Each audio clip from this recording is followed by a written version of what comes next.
Assalamualaikum warahmatullahi wabarakatuh. Hamdan wa syukran liman qala fi kitabihil karim wa huwa astaqul qailin. A'udzu billahi minasyaitonir rajim. Bismillahirrahmanirrahim. Wa tubu ilallahi jami'an ayyuhal mu'minuna la'allakum tuflihun. Wa qala aidzan ya ayyuhalladzina amanu tubu ilallahi taubatan nasuha. Shadaqallahul adzim, amma ba'du. Hadirin Bapak Ibu yang kami muliakan, pembahasan tentang niat yang ikhlas dianggap sudah cukup. Maka pada malam hari ini kita masuk pada bab berikutnya, yaitu babut taubati, bab yang menjelaskan tentang taubat. Taubat itu bahasa Arab yang sudah akrab, sudah sering kita pakai, kita ucapkan maupun kita dengarkan. Walaupun mungkin untuk maknanya sendiri ada yang sudah mengerti, ada yang belum. Taubat secara harfiah maknanya adalah kembali. Jadi, taubat itu kembali. Kembali kemana? Kembali ke keadaan semula dan kembali ke posisi semula. Yang dimaksud dengan keadaan semula adalah bahwa manusia itu ketika baru dilahirkan di dunia ini, dia keadaannya suci, bersih, tanpa dosa. Seiring dengan bertambahnya umur, kemudian dia melakukan perbuatan dosa. Ketika dia sudah berbuat dosa, maka yang tadinya bersih itu menjadi kotor.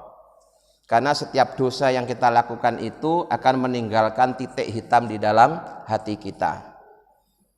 Nah, kalau dosa itu berulang-ulang kita lakukan, maka di hati kita pun juga akan banyak titik-titik hitam. Bila titik hitam ini tidak segera dibersihkan, maka lama-lama akan membuat hati kita full hitam.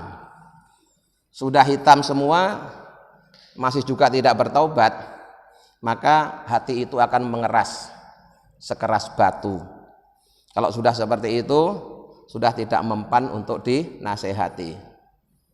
Maka taubat adalah proses membersihkan hati dari kotoran-kotoran dosa. Jadi kalau kepingin hatinya kembali bersih, kembali lunak, nah prosesnya itu disebut taubat. Itu yang saya maksud dengan kembali ke keadaan semula. Yang kedua, kembali ke posisi semula. Ketika seorang hamba belum berbuat dosa, itu sangat dekat dengan Allah. Ya, karena Allah itu maha suci, hanya bisa didekati dengan hamba-hamba yang suci. Namun setelah si hamba ini berbuat dosa, maka dia semakin jauh dengan Allah. Semakin banyak dosanya, semakin jauh dengan Allah. Ketika hamba yang jauh dari Allah ini ingin kembali dekat, nah prosesnya itu namanya taubat. Nah, di dalam kitab Riyadhus Shalihin ini, sebelum disampaikan ayat-ayat Al-Quran yang memerintahkan untuk bertobat maupun hadis-hadis Nabi yang menjelaskan tentang taubat, terlebih dahulu diawali dengan penjelasan dari para ulama tentang taubat. Qalal ulama'u, telah berkata orang-orang yang alim, at-taubatu wajibatun, hukumnya taubat itu adalah wajib. Tidak hanya wajib, bahkan sangat wajib. Karena tidak hanya wajibun, tapi wajibatun. Ada taknya itu bermakna mubalaghah, sangat wajib. Min kulli dzambin, dari setiap dosa, baik dosa kecil, dosa besar, disengaja atau tidak sengaja, semuanya harus ditaubati. Fa in kanat, jika keberadaan apal maksiat itu bainal abdi, antara seorang hamba, wa bainallahi ta'ala, dan antara Allah, la tata'allaku, yang tidak terkait bihaqqi adamiyin, dengan hak adami, falaha, maka baginya apa? Salah satu surutin, 3 syarat. Jika dosa yang dilakukan oleh seorang hamba itu dosa dia kepada Allah, bukan dosa dia terhadap sesama manusia, maka syarat sahnya tobat itu ada 3. Ingat nih ya, ini dosa kita sebagai hamba kepada Allah, bukan dosa antar sesama hamba Allah, bukan. Itu syaratnya untuk bisa sah taubatnya itu 3. Ahaduha, yang pertama adalah ayyukli'a anil maksiat.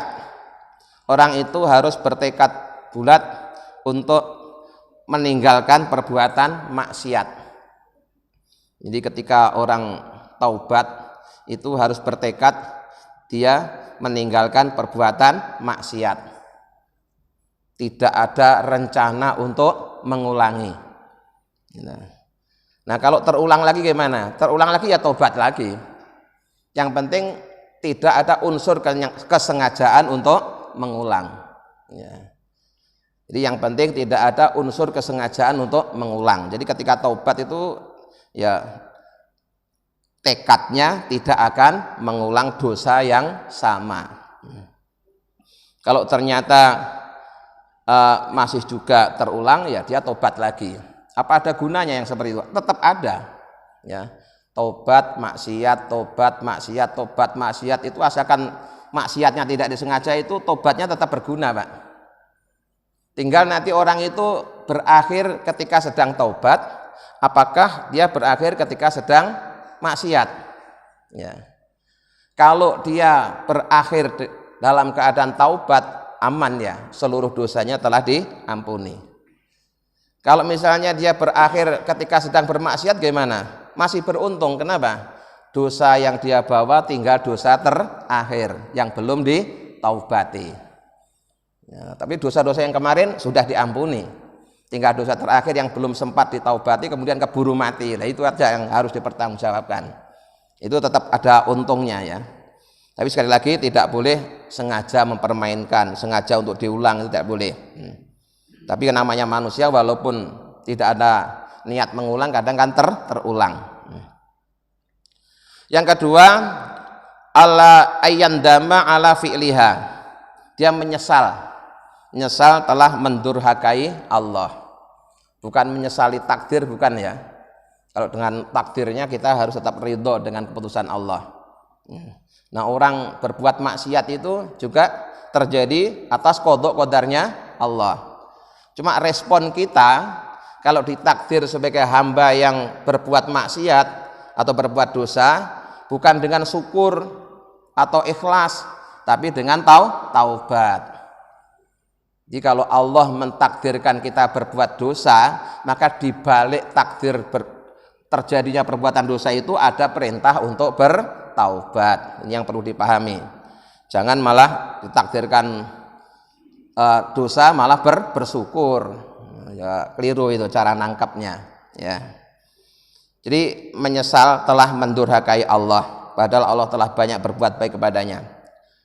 Wasalisu ayazima ala ya'uda ilaiha abadan. Tadi itu dia bertekad tidak akan mengulangi dosa yang sama untuk selama-lamanya. Itu jika taubat terkait dosanya seorang hamba dengan Allah. Fa'in fukita, jika berkurang apa ahadu salah satu dari 3 syarat tadi, lam tasihha, maka tidak sah apa taubatuhu, tobatnya. Di 3 tadi itu harus terpenuhi semua ya. Di pertama yaitu berhenti melakukan perbuatan maksiat, yang kedua menyesal, yang ketiga bertekad tidak akan mengulangi.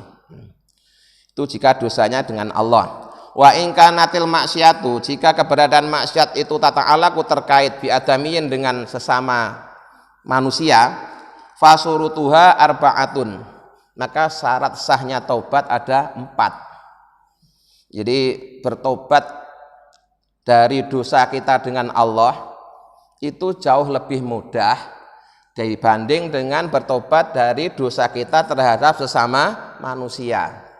Itu rumit, Pak. Rumit. Apalagi jika ternyata orang yang pernah kita dzalimi itu sudah keburuan mati. Oh, itu proses pertaubatannya lebih rumit lagi. Ya, jadi lebih enak taubat dosa kita dengan Allah dibanding taubat atas dosa antar sesama. Jadi kalau taubat dosa kita dengan Allah 3 syaratnya, kalau dosa antar sesama syaratnya 4. Nah 4 itu ya hadhihi salah satu, yang 3 tadi itu ya, ditambah lagi wa ayyabra min haqqi sahibiha.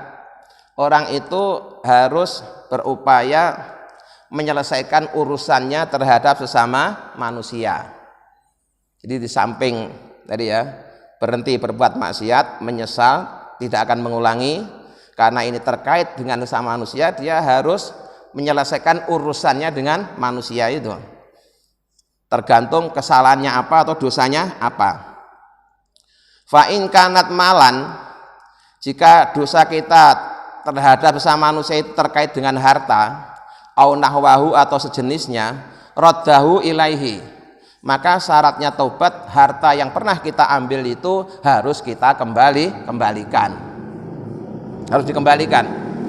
Misalnya kita pernah mengambil harta teman kita tanpa hak, maka kalau kita pengen tobat, tidak cukup hanya minta maaf, harta yang pernah kita ambil itu harus dikembalikan. Walaupun kita minta maaf 1000 kali, tapi kalau harta yang diambil tidak dikembalikan, tidak sah itu taubatnya.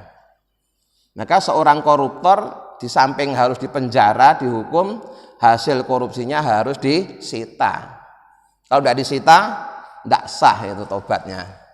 Ya, harus disita, dikembalikan kepada yang berhak menerimanya. Nah, wa in kana hatu qadfin, jika dosa kita terhadap sama manusia itu terkait dengan tuduhan, ya, tuduhan au nahwahu atau sejenisnya, ya, maka nahu minhu, maka kita harus menjalani hukumannya, au talaba afahu atau meminta maafnya. Misalnya kita pernah salah dengan teman kita karena telah menuduh dia berbuat jahat, misalkan ya. Dan seseorang yang menuduh itu punya kewajiban membuktikan. Jadi yang harus membuktikan itu yang menuduh, Pak. Ya, bukan yang dituduh. Yang menuduh harus membuktikan. Kalau dia tidak bisa membuktikan tuduhannya, berarti yang menuduh itu yang salah. Nah, ya, misalkan kita nuduh temannya telah berbuat zina, harus ada bukti, bahkan harus ada saksi. Kalau tidak, tuduhan kita menuduh itu, perbuatan kita menuduh itu sudah disalahkan. Ya. Makanya kalau misalkan menuduh zina, terus dia tidak bisa membuktikan, nggak bisa mendatangkan saksi, maka yang menuduh itu harus dihukum. Ya. Kalau tidak dihukum, walaupun kalau tidak dihukum ya berarti belum taubat.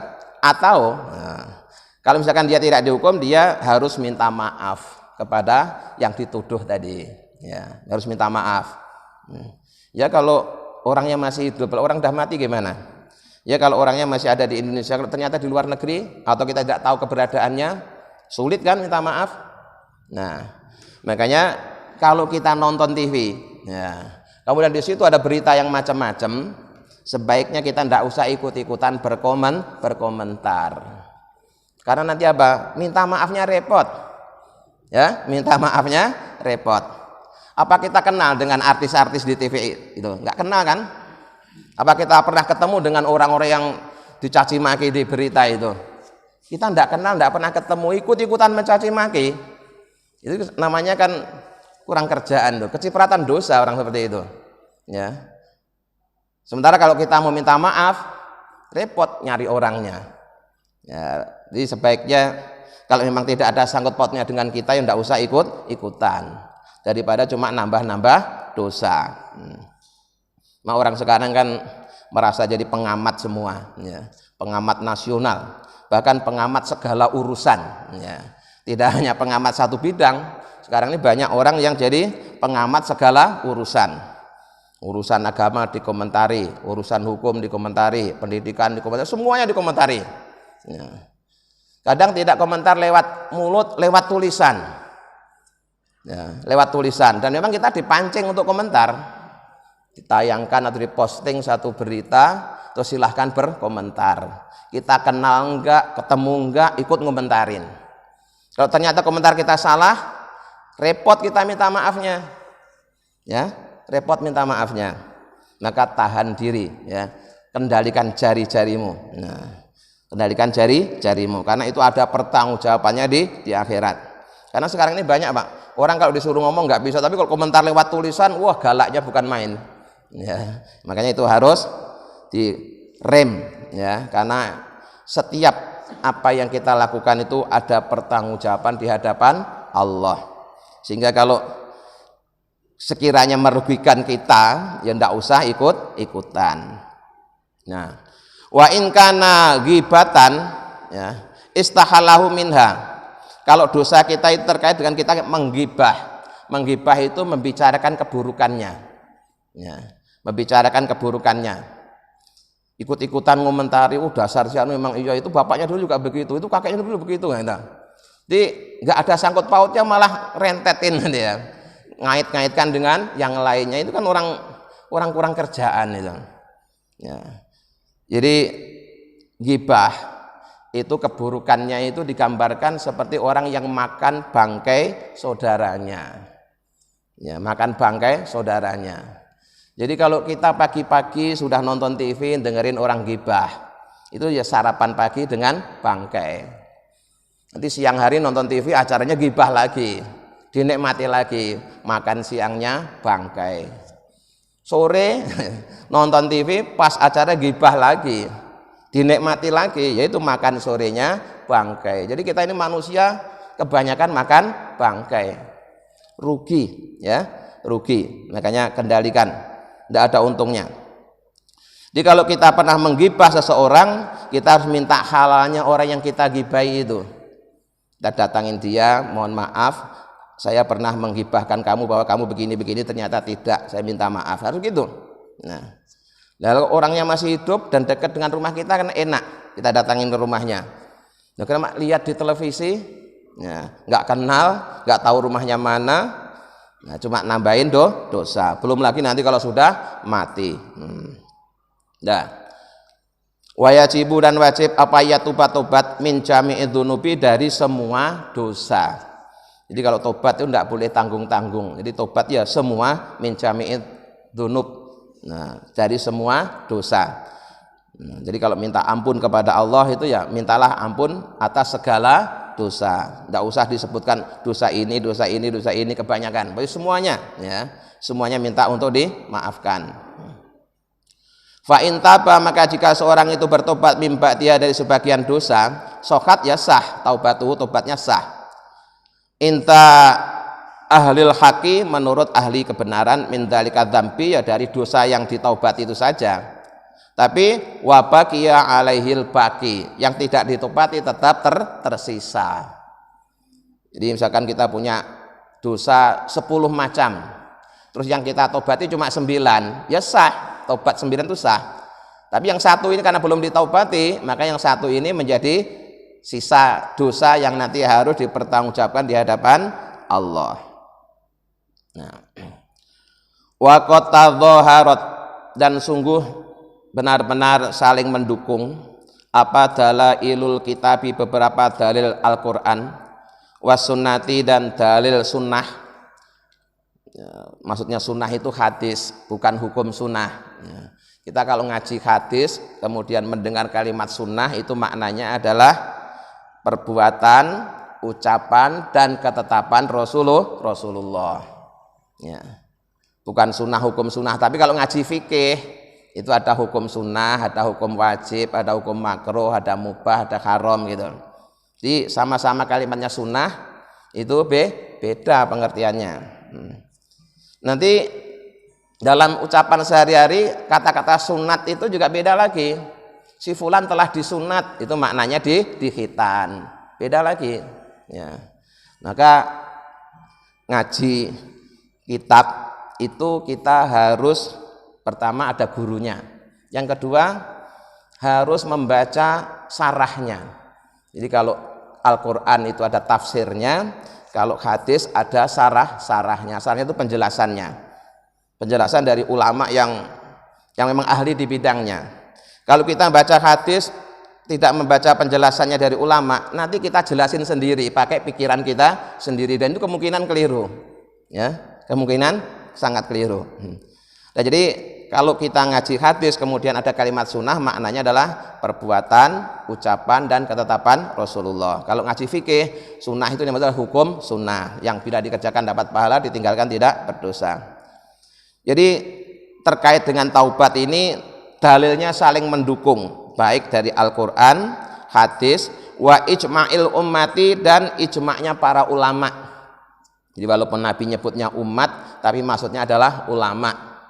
Di dalam hadis yang lain, ikhtilafu ummati rahmatun, perbedaan di kalangan umatku itu rahmat.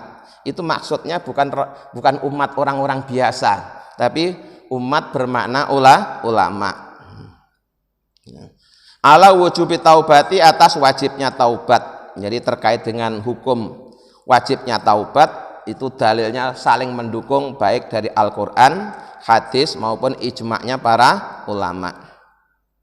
Qala Allah Ta'ala, Allah Ta'ala telah berfirman, wa tubu ilallahi jami'an ayyuhal mu'minuna la'allakum tuflihun.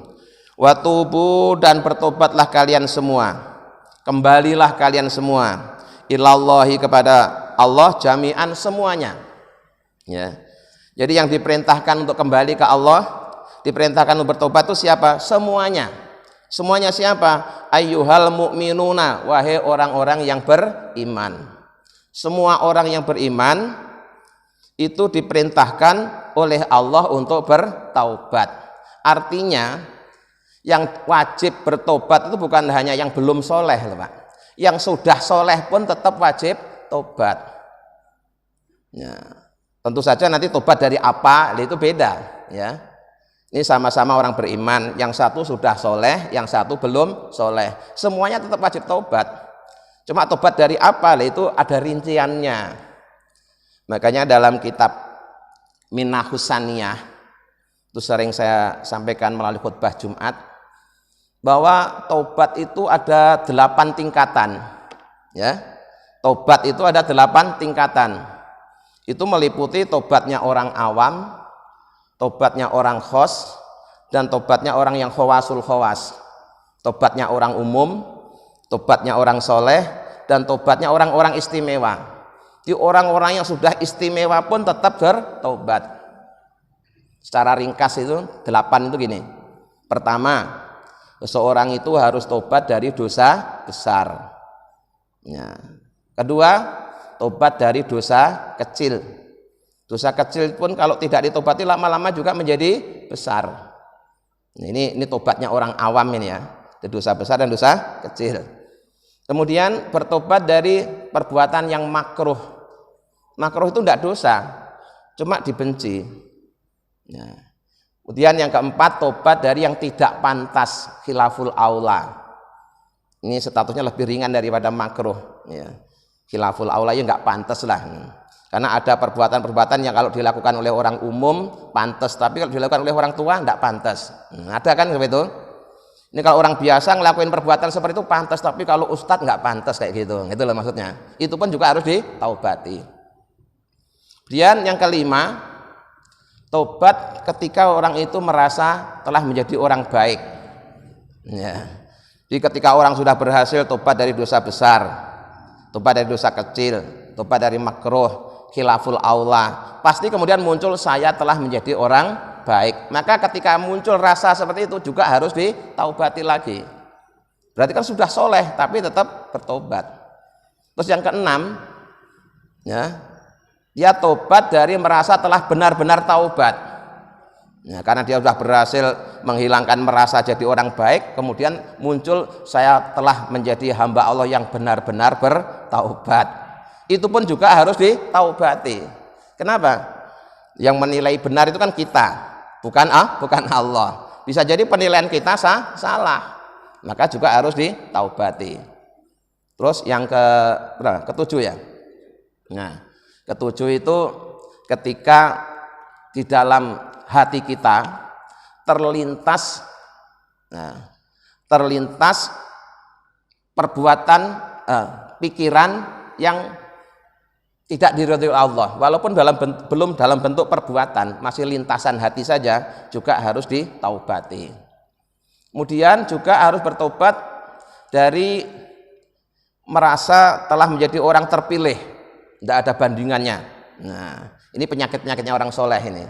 Ya, ketika orang sudah tekun ibadah, ya, dan jadi orang soleh, terus merasa menjadi paling baik. Nah, itu juga harus ditaubati. Nah, terakhir itu, kalau nggak 8 pas 9 tuh, ketika seseorang itu lupa, tidak menyaksikan keagungan Allah, walaupun hal itu hanya terjadi sekedipan mata. Nah, ini tentunya yang terakhir ini tobatnya para rasul, ya, para nabi. Itu kalau dia sampai sekejap mata nggak menyaksikan keagungan Allah, walaupun hanya sedetik, itu dia sudah bertaubat. Makanya nanti di dalam hadis itu nanti Rasulullah pun juga bertaubat. Tapi itu jangan dibayangkan Nabi telah berbuat dosa kemudian bertobat, jangan begitu. Su'ul adab itu namanya. Ya. Nabi itu orang yang maksum, terpelihara dari berbuat dosa. Tapi kenapa kok masih tobat? Ya tobatnya bukan tobat dari dosa-dosanya kayak kita ini, bukan. Ya. Barangkali ya tobat kelas tadi itu loh, kelas 8 atau kelas 9 tadi itu. Ya. Jadi beda, sama-sama taubat itu, tobat dari apa itu beda. Tapi yang jelas perintah bertobat itu berlaku untuk semuanya. Baik yang sudah soleh maupun yang belum, terlebih yang belum soleh, tetap diwajibkan untuk bertobat. Untuk apa? La'allakum tuflihun, supaya kalian menjadi orang-orang yang beruntung di akhirat. Wa qala ta'ala, dan Allah juga berfirman di ayat yang lain, istaghfiru rabbakum summa tubu ilaihi. Istaghfiru, mohon ampunlah kalian, rabbakum, pada Tuhan kalian, summa tubu, kemudian tobatlah kalian, ilaihi, kepada Allah. Di antara istighfar dan taubat itu dipisahkan. Ya, ada perintah istighfar, ada perintah taubat. Karena apa? Ya, rangkaian dari taubat itu adalah istighfar. Ya, di antara rangkaian orang bertobat itu samping menyesal juga mohon ampun. Wa qala ta'ala, dan Allah Ta'ala juga berfirman di ayat yang lain lagi, ya ayyuhalladzina amanu tubu ilallahi taubatan nasuha. Wahai orang-orang yang beriman, bertobatlah kepada Allah dengan taubat yang sungguh-sungguh, ya. Bukan tobatnya sambel, ya. Ketika kepedasan dia kapok-kapok, habis itu nanti makan nyari sambel lagi. Itu berarti belum nasuha itu. Nah, jadi sekali lagi perintah taubat itu berlaku untuk semua orang beriman, baik yang sudah soleh, terlebih yang belum soleh. Nah, kemudian taubat ini termasuk perintah yang pelaksanaannya itu diperintahkan untuk disegerakan. Ya. Ini termasuk perbuatan yang disunahkan segera itu adalah bertaubat. Ya. Jadi amal soleh yang harus disegerakan, tidak boleh ditunda-tunda, itu adalah taubat. Kenapa harus disegerakan? Khawatir keburu mati. Jadi tunaikanlah sholat sebelum habis waktunya dan segeralah bertobat, ya, sebelum mati menjemputmu. Dan mati itu bisa datang sewaktu-waktu. Cuma enaknya kita sebagai umat Nabi Muhammad itu diberikan kesempatan taubat yang cukup luas, Pak. Kita sebanyak apapun dosa kita, kemudian kalau kita mau bertobat, selama matahari masih terbit dari timur, tobat kita masih diterima. Tapi kalau tiba-tiba besok pagi itu matahari terbit dari barat, kita baru bertobat, itu sudah pintu taubat tertutup. Itu secara umum, ya. Secara pribadi, selama nyawa kita belum sampai di tenggorokan. Kalau nyawa sudah nyampe tenggorokan baru tobat, ya terlambat. Dan proses pencabutan nyawa itu memang dari bawah, Pak, dari kaki dulu. Makanya orang kalau mati itu yang dingin dulu itu kakinya, karena memang yang dicabut nyawanya dulu sebatas kaki. Ya, itu ada dalam kitab Daqaiqul Ahbar, itu ada beberapa malaikat. Jadi Malaikat maut itu kalau melaksanakan tugasnya itu satu tim, Pak. Gak hanya satu orang, satu tim ya. Ada yang tugaskan mencabut sampai sebatas lutut. Dari lutut sampai ke perut, perut sampai dada, dada langsung lap gitu. Jadi misalkan roh kita baru nyampe di dada ke bawah udah mati. Terus nyawa kita sampai di dada, ke atas masih hidup, kita tobat masih diterima. Tapi kalau nyawa sudah nyampe di tenggorokan baru bertobat itu sudah terlambat. Nah, sudah terlambat. Makanya tidak usah nunggu kondisi seperti itu ya. Setiap hari, setiap saat mari kita selalu bertaubat. Saya tambahkan satu hadis saja. Ya, ini tadi baru penjelasan ulama dan dalil-dalil dari Al-Qur'an. Sekarang hadisnya. Wa an Abi Hurairah, dan diriwayatkan dari Abi Hurairah radhiyallahu anhu, semoga Allah meridhoinya. Qala Abi Hurairah berkata, Sami itu aku mendengar Rasulullah sallallahu alaihi wasallam, Rasulullah sallallahu alaihi wasallam yaqulu, beliau bersabda, wallahi demi Allah, ini sesungguhnya aku itulah astaghfiru, benar-benar mohon ampun Allah kepada Allah, wa atubu, dan aku bertobat ilahi kepada Allah, fil yaumi, dalam sehari, aksara, lebih banyak, min sab'ina marrotan, dari 70 kali. Ini hadisnya luar biasa. Pertama, Rasulullah mengawali sabdanya dengan sumpah, wallahi, demi Allah. Ini menandakan kalimat yang paling tinggi kedudukannya. Sumpah yang paling tinggi itu adalah sumpah ketika sudah menyebut asma Allah. Demi Allah. Setelah demi Allah ada lagi kalimat inni, ya. Sesungguhnya aku. Ini makna juga udah taukid. Ditambah lagi lam taukid, la astaghfiru, benar-benar aku mohon ampun Allah kepada Allah. Jadi ada 3 ya. Pertama dia sumpah, yang kedua ada kalimat yang bermakna taukid, mengukuhkan ucapan, yang ketiga juga taukid lagi, sampai 3 kali taukid. Di Rasulullah saja dalam sehari itu lebih dari 70 kali bertaubat. Pada Rasulullah yang dijamin sudah diampuni semua dosanya yang berlalu maupun yang akan datang. Itu saja tidak kurang, bahkan lebih dari 70 kali. Nah, di dalam hadis salah satu bilangan yang sering disebut itu adalah 70. Tetapi maknanya, ini kalau nggak baca sarahnya nggak bakal paham. Yang dimaksud dengan 70 itu bukan berarti bilangan setelah 69 atau sebelum 71. Tidak harus seperti itu maknanya, tapi apa? Sebanyak-banyaknya gitu. Artinya bilangan yang banyak. Jadi kalau Nabi nyebut kalimat 70 itu maknanya bukan berarti angka 69 lebih 1 atau 71 dikurangi 1. Tidak itu. Tidak mesti begitu, tapi maknanya sebanyak-banyaknya. Ya, itu rahasianya begitu. Jadi jangan terus dipahami benar-benar 70 itu ya tidak. Ya. Artinya Rasulullah saja itu, maka di sini katakan lebih banyak daripada 70, ya bisa 80, bisa 100, bisa 100 lebih. Rawahul Bukhari, dan hadis ini diriwayatkan oleh Imam Bukhari. Malam ini sampai di sini dulu, insya Allah kita lanjutkan pada pengajian yang akan datang. Sekali lagi mari kita sadari bahwa sungguhnya setiap kita semuanya walaupun sudah soleh tetap punya kewajiban untuk bertaubat. Mudah-mudahan dengan bimbingan Allah kita bisa mengamalkannya. Amin ya rabbal alamin. Assalamualaikum warahmatullahi wabarakatuh.